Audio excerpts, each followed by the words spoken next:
Dipersembahkan oleh Didukung oleh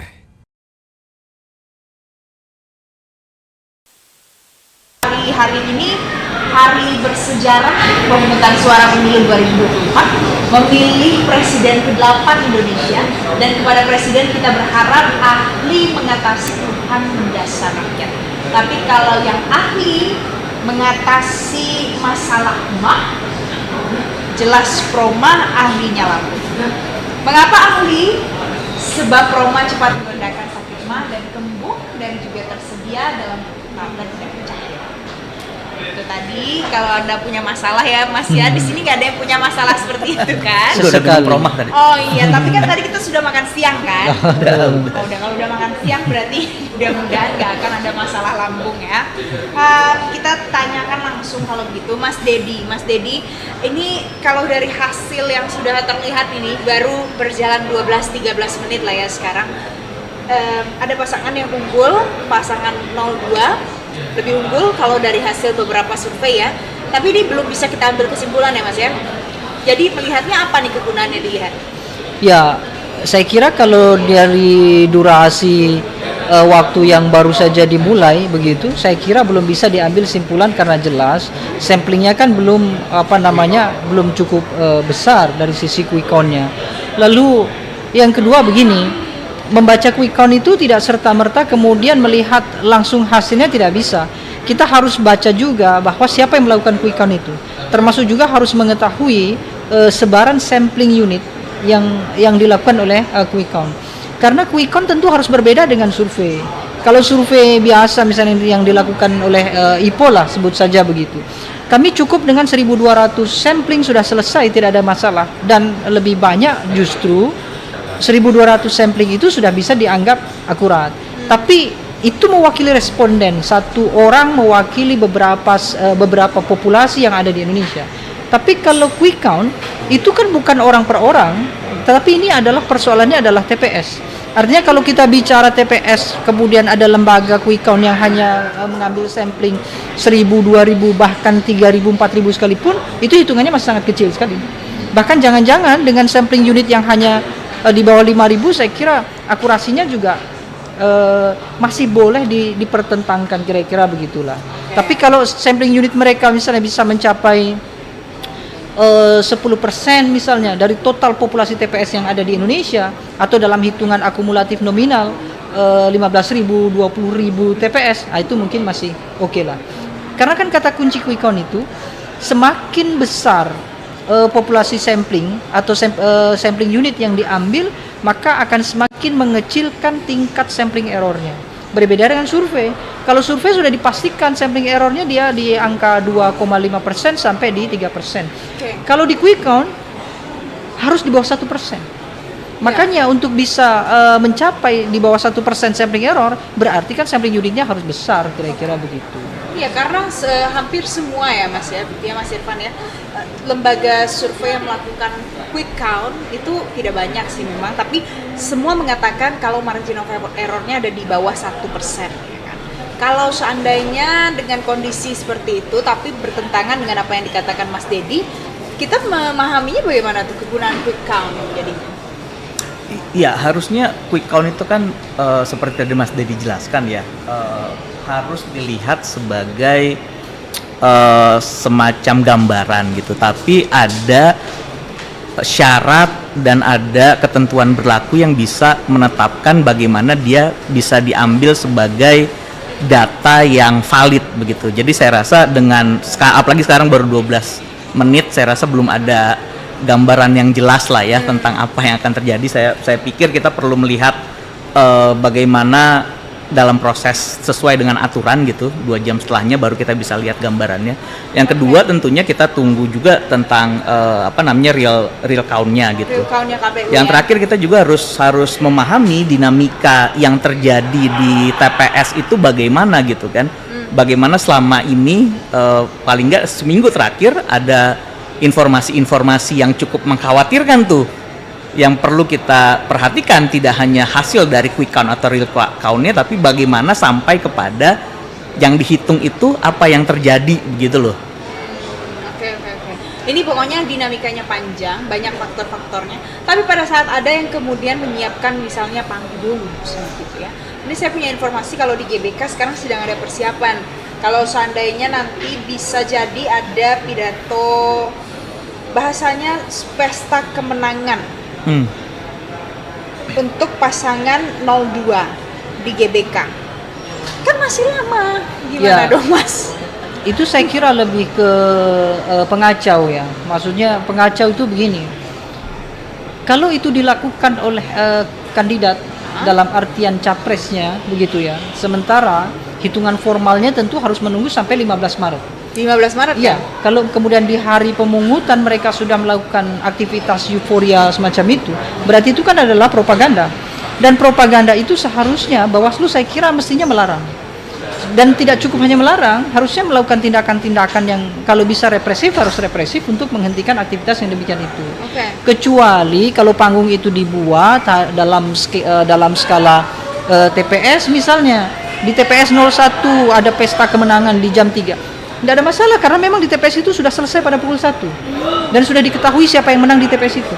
Tapi kalau kemudian pidato kemenangan yang adalah skala nasional begitu ya, melakukan klaim bahwa dia menang atas dasar seluruh TPS di Indonesia sudah confirm memenangkan kandidat ini, maka saya kira ini adalah propaganda yang sangat buruk. Kenapa? Satu sisi pasti ada upaya provokasi. Kalau kemudian benar saja, misalnya memang dia menang, tahu dari mana dia bahwa suara dia menang? Publik bukan tidak mungkin justru akan mencurigai kalau kandidat ini mungkin sudah mengetahui apa yang terjadi di balik layar. Itu kan berisiko. Terjadi konflik yang sangat besar, inkonsolidasi publik juga terbuka lebar. Itu saya kira sangat berbahaya bagi kita. Yang berikutnya adalah hal-hal semacam ini sudah pernah terjadi di 2019. Dan kalau tidak keliru juga dengan kandidat yang sama, melakukan deklarasi kemenangan dan segala macam. Nanti hasilnya ketika ada salah satu kandidat yang melakukan deklarasi kemenangan, dua kandidat sisanya, saya punya keyakinan pasti akan melakukan deklarasi. Hal yang sama kan? Kenapa? Karena itu adalah untuk menangkis ya, atau untuk meredam propaganda yang dilakukan. Padahal sekarang bukan waktunya untuk melakukan propaganda karena ini bukan masa kampanye, kira-kira begitu. Itulah kenapa saya kira Bawaslu ada baiknya untuk melakukan aktivitas yang antisipatif untuk hal-hal yang modelnya semacam ini saya rasa.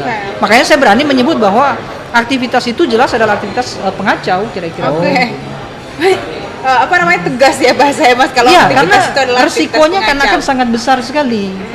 Terlebih kalau dilakukan pukul 3 padahal dalam undang-undang kita terkait dengan mengumumkan hasil pemilu yang representasinya adalah quick count termasuk juga survei yang representasinya adalah exit poll itu hanya bisa dilakukan 2 jam setelah TPS terakhir ditutup. TPS terakhir tentu Indonesia Barat tadi sudah disinggung. Ketika jam 1 dia selesai, jam 3 itu baru boleh disampaikan. Itu bukan berarti jam 3 itu selesai disampaikan loh. Jam 3 itu baru dibuka mulai kesempatannya. Artinya ada beberapa TPS yang sebenarnya juga belum selesai, bahkan bisa sampai jam 7 malam dan segala macam gitu. Jadi euforia dini saya kira seharusnya menjadi bagian yang oleh KPU dianggap sebagai kecurangan dalam kontestasi, semestinya begitu. Itu kalau pendapat Mas Dedi ya. Nah, tapi Mas Dedi, Mas Irfan sebentar, karena hari ini adalah hari bersejarah pemungutan suara pemilu 2024, memilih presiden ke-8 Republik Indonesia. Dan kepada presiden kita berharap ahli mengatasi keluhan mendasar rakyat. Tapi kalau yang ahli mengatasi masa lama, jelas Roma ahlinya lambung. Mengapa ahli? Sebab Roma cepat meredakan sakit mah dan embuk dan tersedia dalam bentuk tablet dan camir. Nah, itu kalau kita bahas seputar bagaimana pada saat ada yang berusaha untuk menyampaikan kemenangan. Usaha ya Mas ya, karena masih belum sekarang nih. Kan sekarang yang beredar adalah fotonya, videonya gitu kan di GBK, masih usaha. Tapi Mas Irfan, menurut Anda kalau dengan mentalitas yang jenisnya seperti itu di Indonesia ini, berkali-kali di setiap pemilu akan terjadi hal seperti ini, ada gunanya tidak quick count seperti itu? Iya, quick count tentunya ada gunanya, tapi kemudian siapa yang menggunakan informasi itu yang penting. Apakah informasi yang digunakan sudah sesuai dengan syarat dan ketentuan berlakunya, metode-metode ilmiahnya, dan yang menggunakan, apakah menggunakan sebagai memberikan informasi kepada publik atau menginsinuasi informasi yang sebenarnya jauh dari kenyataan yang ada. Seperti tadi kan udah baru 12 menit, baru 0, sekian persen suara yang masuk, tapi kemudian sudah disampaikan. Saya juga jadi deja vu gitu, seperti 2019 kan sama ya. Nah, sekarang yang jadi penting adalah melihat apakah keadaan ini berulang lagi gitu, apakah, kan bisa juga karena takut kalah gitu, jadi diumumin dulu kan 2019 yang terjadi kayak gitu. Tapi yang ingin saya sampaikan adalah quick count, real count atau exit poll itu kan metode untuk melihat bagaimana sebuah proses demokrasi berlangsung dan menggambarkan apa yang dicapai. Tapi kemudian menggunakannya sebagai propaganda dan menggunakan bahasa-bahasa insinuatif, itu saya rasa perlu menjadi perhatian dari lembaga-lembaga negara gitu, KPU dan Bawaslu, yang selama ini juga beberapa hari ini menjadi perhatian besar tuh gitu ya, dengan adanya film dokumenter yang keluar kemarin begitu-begitu. Saya rasa penting untuk menempatkan informasi yang sekarang ada yang belum lengkap itu di porsinya begitu. Termasuk film dokumenter itu ya. Termasuk Kalau film dokumenter film itu. Film dokumenter seperti itu tuh bagian dari propaganda juga tidak, Mas Dedi?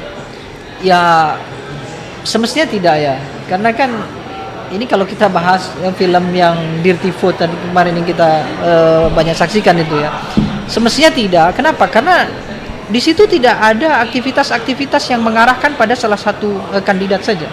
Kalaupun itu dianggap sebagai propaganda, itu adalah propaganda publik.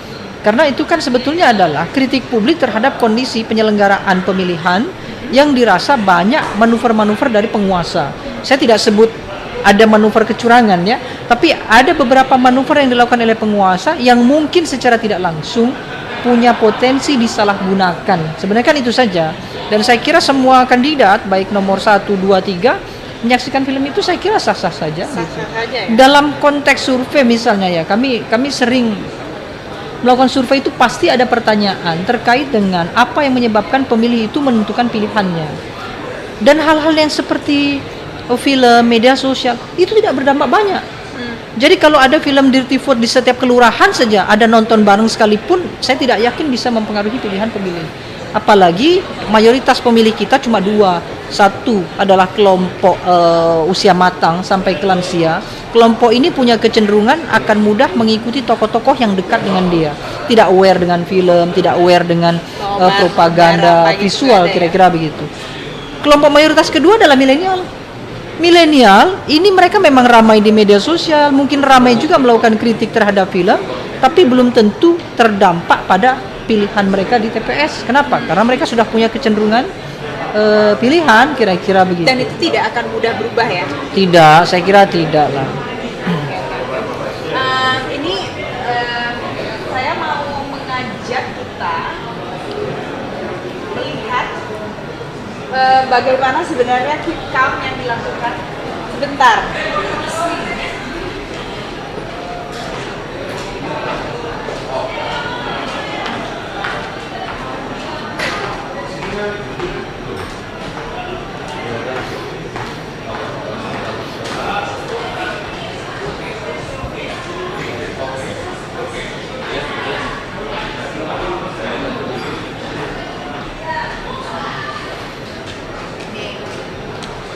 Kendala teknis mas biasa. Ya, karena ini masih mati, tapi kita bisa lihat karena medcom.id itu juga sebenarnya membuat ini ya, ada namanya Check Quick Count 2024. Nah, ini bisa diakses di laman medcom.id/pemilu. Kita bisa lihat ada nomor 1, nomor 2, nomor 3. Nah, kemudian di sini adalah mengumpulkan macam-macam lembaga survei yang melakukan quick count, dan yang jelas semua lembaga survei yang melakukan quick count yang kemudian dikutip ataupun diambil di sini, ini adalah semua yang terverifikasi dan terpercaya. Semuanya kalau di sini kita lihat ada dari LSI, kemudian ada indikator politik, ada Poltreking Indonesia, ada LSI Denny JA kalau nggak salah juga, ada Carta Politika, ada banyak. Itu yang tadi sebatas saya ingat karena di sini banyak banget. Tapi kalau ini sejauh ini sesuai dengan tadi apa yang disampaikan sama Mas Dedi sama Mas Irfan, ini kan baru mulai ya. Baru mulai tadi boleh dilakukan kalau sesuai dengan undang-undang, dan ini adalah yang terverifikasi dan yang pasti bisa dipercaya tidak akan melanggar apa ketentuan yang ada. Baru mulai tadi pukul 15 waktu Indonesia Barat, atau berarti pukul 17 waktu Indonesia Timur berarti ya. Sekarang baru berjalan 27 menit, jadi belum sampai setengahnya, saya yakin 100% kalau itu. Kalau masih 27 menit. Di sini kalau kita lihat ya, mayoritas hasil quick count yang dilakukan sampai jam saat ini pukul 15.22, Anies Baswedan Muhaimin Iskandar itu kisarannya ada di angka 22 sampai dengan 24,8%. Itu yang dilakukan oleh 1, 2, 3, 4, 5, 6 lembaga survei yang melakukan quick count. Kemudian yang paling selanjutnya, yang lebih tinggi di antara yang lainnya untuk pukul 15.22 ini adalah pasangan Prabowo Subianto dan Gibran Rakabuming Raka. Ini angkanya berkisar di antara 57,53% sampai dengan 60,38%. Jadi Prabowo Gibran 57 sampai 60% angka hasil quick count-nya. Dan yang ketiga adalah Ganjar Pranowo dan Mahfud MD per pukul 14.29 ini itu angkanya mulai dari 16% sampai dengan 18%. Jadi kalau sampai saat ini yang paling rendah adalah Ganjar Mahfud, yang paling tinggi adalah Prabowo Gibran. Kita akan tanyakan nanti ini sebenarnya kegunaannya apa, esensinya apa, dan cara mengeceknya bagaimana kepada ada pimpinan dari medcom.id, ada Mas Indra Maulana. Mas Indra, halo. How are you, Mas Indra? How are you, Mas Halo, Mas. Indra? Salam Nah, gitu dong. Mas Indra, Ya. ini dibuat medcom ini khusus untuk menghimpun semuanya. Ya, jadi gini, memang medcom.id sebagai salah satu media digital, media online, sebagai portal media, kita juga memiliki tanggung jawab untuk ikut mengawal proses demokrasi hari ini di pemungutan suara. Kita tahu hitung cepat atau quick count ini sebenarnya ahlinya kan Mas Dedi ya. Hitung cepat itu kita jadikan sebagai sebuah alat untuk ikut mengawal transparansi perolehan hasil pemilu sebenarnya. Kalau penghitungan asli itu real count ada di KPU, kan prosesnya lama tadi sudah digambarkan oleh Melvin C. Tetapi yang namanya quick count itu kita menginginkan ada proses transparansi dalam proses demokrasi ini. Maka medcom.id yang memang kita dalam media group seperti kakak kita Metro TV, kemudian Media Indonesia yang memang sejak lama, mungkin sejak pemilu 2004 ya, sudah melakukan itu, dan bahkan Metro TV adalah televisi berita pertama 7 lembaga yang melakukan quick count, lembaga survei yang melakukan quick count. Nah, di portal kita ini memang kita memasukkan 6. Kita masukkan 6, ini soal teknis aja sebenarnya. Hanya karena soal teknis, karena treatment nanti di TV dan di portal memang ada beberapa perbedaan yang persiapannya juga, karena memang ada satu yang baru masuk terakhir itu. Jadi ini bukan soal apa-apa, tapi hanya soal teknis. Nah, lembaga-lembaga ini tadi seperti sudah dibaca sama Melvin C ya, ada lembaga survei, Poltreking, kemudian Carta, Cyrus Network, Lingkaran Survei, kemudian ada satu lagi itu apa ya? Indikator. Indikator Politik Indonesia ya. Kita melakukan kerjasama MOU. Sebenarnya kalau Mas Dedi melakukan ini juga, kita bisa bareng-bareng di IPO ya, ada di sini gitu, Indonesia Political Opinion. Nah, sesuai PKPU kita mematuhi sesuai PKPU ya. Kalau di pemilu-pemilu sebelumnya kita sudah mulai menayangkan itu saat TPS di Indonesia Barat tutup. Jadi paling terakhir ya, TPS Indonesia Barat kan paling terakhir tutupnya, baru kita rilis mulai ini. Nah, ini PKPU yang baru kalau nggak salah memang mengatur agar media-media bisa menampilkan quick count-nya itu di pukul 15 waktu Indonesia Barat. Sebenarnya datanya sih sudah masuk. Betul. Dari lembaga-lembaga ini sejak TPS tutup itu data sudah mulai masuk. Nah, di jam ini kita sudah mulai boleh bisa tayangkan jam 15. Nah, kemudian dari data-data ini bisa diakses untuk yang Medcom. Saya ajak sobat Medcom, kemudian teman-teman di metrotvnews.com juga bisa memantau live quick count ini dengan klik medcom.id/pemilu/quick count. Nah, kalau misalnya susah menghafalkan itu, buka aja medcom.id, langsung di situ terlihat, tinggal klik lagi gitu sebenarnya. Nggak susah-susah. metrotvnews.com juga begitu. Itu sih semangatnya, Melvin. Jadi untuk transparansi kita ikut mengawal. Oke, Mas Indra, tapi kalau seandainya masyarakat yang penasaran kan pasti kepo Iya, kan ya. iya, iya. Ini hasilnya nih sebenarnya bagaimana nih? Nah, dilihat kan dari quick count. Betul. Bagaimana mau mengelola informasi dari quick count itu? Karena kan ini masih 30 menit, jangan terbakar emosi begitu saja gitu kan. Kalau pasangan yang diunggulkan kalah. Iya. Ya kalau pemilu sebenarnya jangan sampai emosi ya. Jangan sampai emosi. Melvin sih emosi nggak? Jadi jangan sampai emosi. Secara rasional aja kita ikutin. Kalau ada yang kurang pas, curang dan lain sebagainya, kita kritisi bersama. Tugas media di situ mengkritisi, dan kita both side menanyakan pendapat. Yang memprotes siapa, yang diprotes dan ingin mengajukan mengajukan jawaban atas protes itu juga siapa, silakan. Nah, media sifatnya kalau ada yang tidak benar, tidak baik, kita ungkap. Tapi kalau soal quick count ini kita memang langsung ambil sumbernya langsung memang dari lembaganya masing-masing. Bukan kita isi sendiri nih. Nggak bisa isi Makanya sendiri. di bagian atas itu ada dia punya ininya ya, Mas, sumbernya dari mana ya? Iya, betul. Okay. Jadi ini bisa diakses di desktop untuk yang buka laptop, buka komputer. Bisa juga diupdate di gawainya masing-masing atau gadgetnya masing-masing secara aturan Instagram, desain mobile ya. Misalnya gitu ya, pasti Betul. udah ada ya sebentar lagi ya. Oke. Ya sesimpel inilah seperti saya pegang sesimpel ini langsung. Kelihatan bergerak-gerak gitu ya, Mas Dedi. Anda yang paling dekat dengan lembaga survei dan pasti paham betul ya kalau soal quick count ini bagaimana. Di saat orang melakukan quick count ini apa saja sih kendalanya yang ditemukan, Mas? Yang bisa membuat margin of error-nya itu terjadi?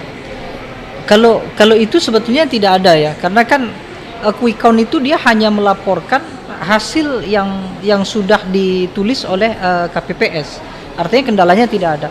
Kendalanya ada itu ya mungkin karena misalnya ada beberapa wilayah yang jangkauannya mungkin agak sulit, sehingga ketika surveyor lembaga survei datang ke TPS itu mungkin justru TPS-nya sudah selesai, sehingga sudah tidak menemui siapa-siapa. Itu tidak perlu jauh-jauh, di daerah yang dekat dengan Jakarta saja, misalnya di wilayah Jawa Barat, Sukabumi misalnya, Cianjur misalnya, itu kan biasanya surveyor-surveyor juga didatangkan misalnya dari wilayah Jakarta. Nah, mereka untuk datang ke lokasi yang sulit dijangkau, itu biasanya juga mereka akan menemui kendala itu. Lalu yang kedua berkaitan dengan misalnya jaringan seluler, sehingga laporan tidak bisa segera, dia harus datang dulu ke kota untuk bisa dapatkan jaringan, baru bisa dilaporkan. Ya paling kendalanya semacam itu saja. Atau ini barangkali ya, ada juga lembaga-lembaga survei yang mungkin bisa mempengaruhi sampling errornya atau bisa mempengaruhi akurasinya adalah, pertama, kalau sampling unitnya seperti yang sudah saya bahas di awal tadi adalah terlalu kecil. Misalnya hanya 1.000, 2.000, saya kira itu hitungan untuk quick count sangat kecil sekali. Karena dia kan merepresentasikan TPS. Tidak mewakili ya berarti? Tidak mewakili, meskipun sudah disebar ke seluruh Indonesia sekalipun. Terlebih TPS-TPS di Indonesia itu kan tidak seragam. Artinya tidak seragam itu tidak setiap TPS itu kemudian punya pemilih yang sama misalnya. Tapi ada TPS yang sampai 500 orang, ada TPS yang mungkin hanya 150. Nah, itulah yang membuat kemudian sampling unit seharusnya jauh lebih besar, berlipat-lipat dibandingkan dengan sampling unitnya survei biasa. Itu mungkin akan punya pengaruh terhadap akurasi data yang disampaikan oleh lembaga survei. Nah, berikutnya adalah kita tidak bisa secara langsung percaya dengan quick count karena dia punya dia punya pendamping. Setiap lembaga survei yang melakukan quick count dipastikan mereka juga melakukan exit poll. Tidak mungkin hanya melakukan exit poll saja, tidak mungkin. Exit poll ini adalah pada saat yang keluar dari TPS diwawancara dan ditanya ya, Anda pilih siapa? Betul. Gitu ya? Okay. Kalau kemudian hasil exit pollnya itu punya jarak misalnya hingga 4%, 5% dengan quick count, saya kira juga kita punya peluang kemudian kurang mempercayai hasil quick count-nya. Bukan berarti hasil quick count-nya keliru ya, tapi punya potensi atau paling tidak seharusnya kita tidak secara langsung percaya. Tapi Dia kalau punya jaraknya margin of error-nya mungkin lebih besar dari 1% gitu ya. betul. Tapi kalau jaraknya dekat ya saya kira nggak ada masalah. Oke. Ini kalau Mas Irfan ini kan adalah koordinator relawan muda pemantau pemilu 2024. Karena kita kepo, Mas, apa sih yang terpantau? Mas Indra tenang di sini dulu. Oh, tahan dulu ya. Iya. Apa, Mas? Memang Oh, kalau ngurusin redaksi dulu nggak bisa ya? Bentar, Mas. ya kalau kami memang ada memantau di beberapa TPS ya, beberapa laporan yang terjadi itu memang ada beberapa surat suara yang rusak, sudah tercoblos, beberapa TPS juga tutup karena banjir, jadi ditunda begitu, seperti ada di Demak, di Jakarta juga beberapa, bahkan Kelapa di Jakarta Gading, ada kasihan banyak Kelapa banget Gading. loh. Bahkan bukan cuman banjir, ada yang rubuh ininya, apa namanya? gitu. Terus ada beberapa yang ini yang agak mengkhawatirkan adalah beberapa teman-teman kami itu kan, jadi di Climate Hub Indonesia itu anak umur 18 tahun dan mereka sekarang baru semester 1 kuliah. Jadi beberapa itu mengurus surat pindah untuk mencoblos di tempat dia berkuliah gitu ya. Seperti ada satu teman kita di Jogja itu mengalami kerumitan gitu untuk pindah gitu ya. Dan ada beberapa orang itu yang dia tidak hanya rumit tapi kemudian terancam tidak mencoblos karena surat suaranya tergantung sama masih ada atau tidak gitu ya. Itu kami temukan di Jogja tadi. Di Jakarta juga ada di Duren Sawit gitu, harus menunggu surat suara yang digunakan oleh warga setempat dulu. Kalau masih ada baru kalau bisa nyoblos. iya. Kan ini menghilangkan hak suara gitu. Oke. Hal-hal kayak gitu yang terjadi. Jadi teknis ya sebenarnya itu secara teknis ada permasalahan-permasalahan seperti itu. Mas Indra, tadi kita kan sempat bahas, Mas. Ya. Ini kan sekarang nih tadi ada infonya kalau pukul 3 ini kan ada yang bersiap-siap kalau seandainya akan menyampaikan pidato kemenangan, orasi kemenangan bahasanya di GBK. Kalau seandainya ada tindakan-tindakan seperti itu, Mas, apakah itu sebenarnya layak buat dilakukan, Mas? Kemudian masyarakat menilainya gimana? Oke, menurut saya persiapan-persiapan yang dilakukan oleh para paslon atau kandidat itu mau victory speech ya, itu sah-sah saja. Toh karena memang TPS sudah tutup, jadi efek untuk mempengaruhi suara masyarakat yang katanya istilahnya mungkin bandwagon ya segala macam, itu sudah nggak ada karena memang TPS tutup itu pukul 13 waktu Indonesia Barat, apalagi di Indonesia Barat ya, waktu Indonesia Barat. Artinya sah-sah saja mau victory speech dulu, mau konvers mengatakan kemenangan dulu, tapi yang pasti kemenangan itu kan kita menunggu hasil resmi dari KPU. Prosesnya panjang ya kan, dari TPS nanti ke kelurahan, kecamatan, dan kemudian KPU daerah dan lain sebagainya. Rekapitulasinya berjalan. Mungkin teman-teman KPU juga sekarang sibuk merekapitulasi daerah masing-masing, dikumpulkan dan kemudian baru nanti pada saatnya KPU akan mengumumkan. Tapi memang quick count ini adalah kurang lebih gambaran untuk kita mengetahui bagaimana perolehan suara itu. Tadi ada kelebihan dan kekurangan tadi sudah disampaikan oleh Mas Dedi. Itu memang yang namanya ilmiah itu kan, ini kan ilmiah ya. Yang namanya ilmiah itu pasti ada hal yang plus, ada yang minusnya. Di situ akan terus berproses dengan baik. Tapi dari setiap pemilu ke pemilu itu kan metode yang namanya hitung cepat atau quick count ini sebenarnya ada bahasa akademis khusus ini sebenarnya. Kalau quick count itu kan istilah media aja sebenarnya, quick count itu ada memang. Nah, kayak paralel apa? PVT. Oh ya. Paralel vote T-nya aku lupa. Ya, nanti kita Google ya. Okay. Bukan tebak-tebakan lagi, bukan tebak-tebakan. SGIE lagi muncul lagi nanti. Gitu. Nah, sah-sah saja. Ini aku cerita sedikit punya pengalaman waktu liputan Pilpres Amerika di New York. Waktu itu di saat itu di New York, Hillary Clinton tuh juga sudah mulai mempersiapkan victory speech di Javits Center nama tempatnya tuh, dan sudah sangat siap. Bahkan sehari sebelumnya pemilu dilakukan ini, semua mobil satelit, kalau kita ngomongnya di sini SNG ya, semua mobil satelit saat itu sudah berkumpul di Javits Center, berkumpul semua di situ. Dan memang kenyataannya kan pada hari hanya itu memang popular vote Hillary menang. Oke. Ya kan, dia hanya kalah di sebaran, di electoral vote. Nah, kita melihat ya sah-sah saja ada paslon tertentu sekarang yang sudah mempersiapkan diri, yang kabarnya di Istora gitu. Itu sebagai sebuah dinamika atau nggak tahu istilahnya mungkin strategi politik, itu sah-sah saja. Tapi sih tidak melanggar menurut saya karena TPS sudah tutup, jadi tidak ada efeknya mempengaruhi orang untuk memilih. Karena penting mendengarkan pendapat Mas Indra. Mas Indra adalah jurnalis senior kan, Enggak jadi senior, bisa jurnalis aja. membagikan perspektif baru untuk masyarakat gitu loh. Karena Mas, kalau menurut Mas Dedi itu adalah bagian dari propaganda. Bagian dari propaganda ya, oke. Dan bisa punya efek negatif. Nanti pada saat ada satu yang, ya Mas ya, saya kutip ya Mas, nanti ada satu yang menyampaikan nih propagandanya, Yeah. saya menang loh, nanti maka pasangan lainnya akan menggunakan itu untuk propaganda, dia balas lagi.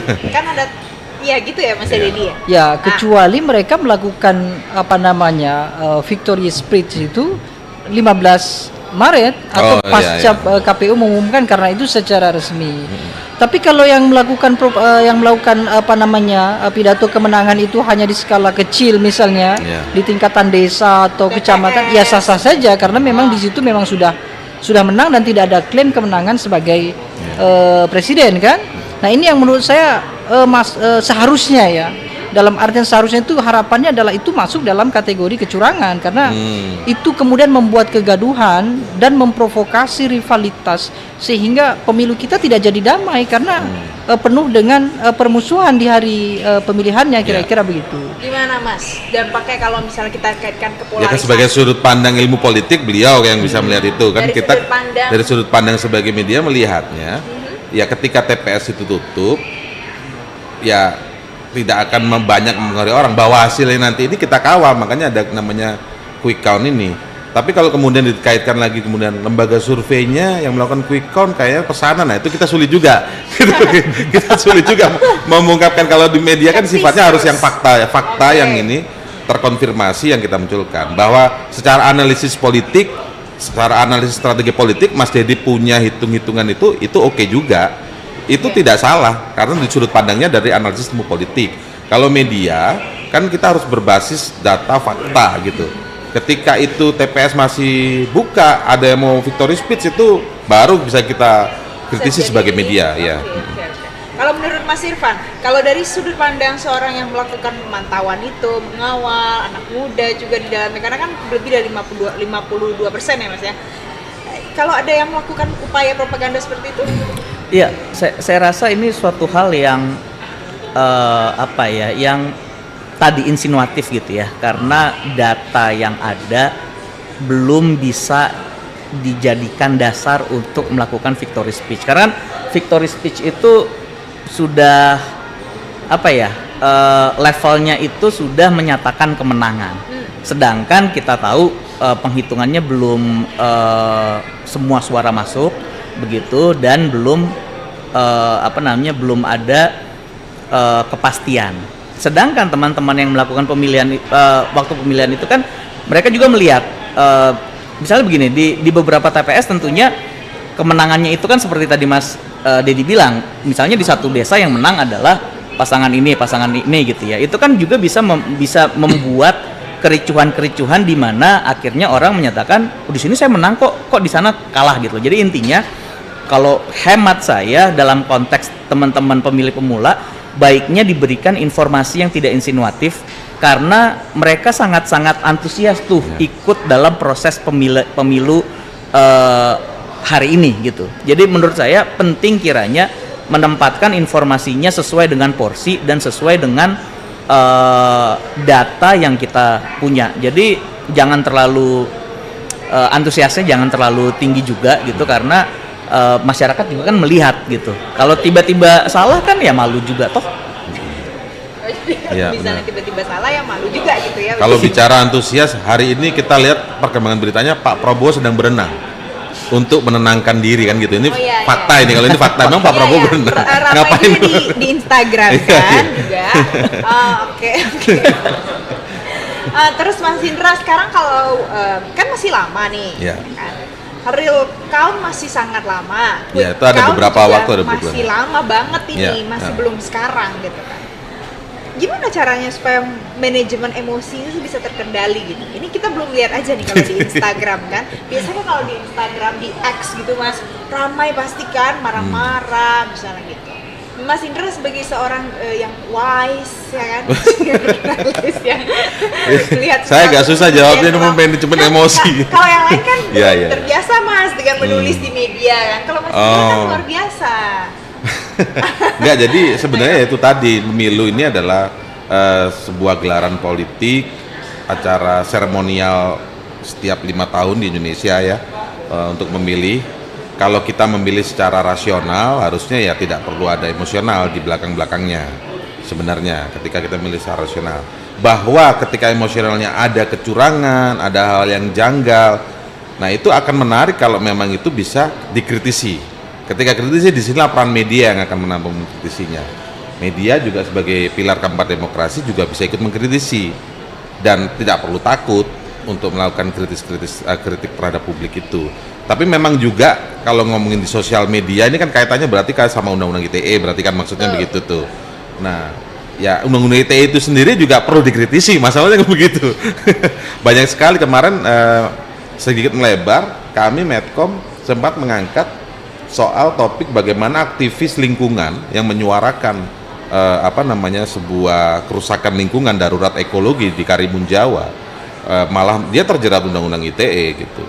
Masalahnya kemudian dijawab dengan ya yang salah dari sisi yang lain ya, intinya mungkin dari aparat dalam konteks yang soal perundangan ini itu menyampaikan ya bersuara menyampaikan silakan aja, ada misalnya ke DPRD, ke kabupaten kotanya, Pemkab, jangan di sosial media berlebihan ngomongnya gitu. Akhirnya kan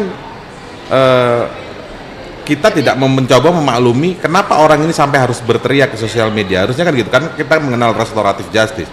Kenapa kenapa orang ini berteriak ke sosial media? Karena saluran-saluran yang ada mungkin buntu. Ya, makanya gitu. dia ngomongnya di media dia sosial. Di sosial media. Padahal ada undang-undang yang lain tentang lingkungan, bahwa orang yang memperjuangkan tentang lingkungan yang nggak benar, kurang lebih ya, ini poinnya, bukan bahasa di undang-undangnya, bahasa di pasalnya, itu tidak bisa dituntut pidana maupun digugat perdata.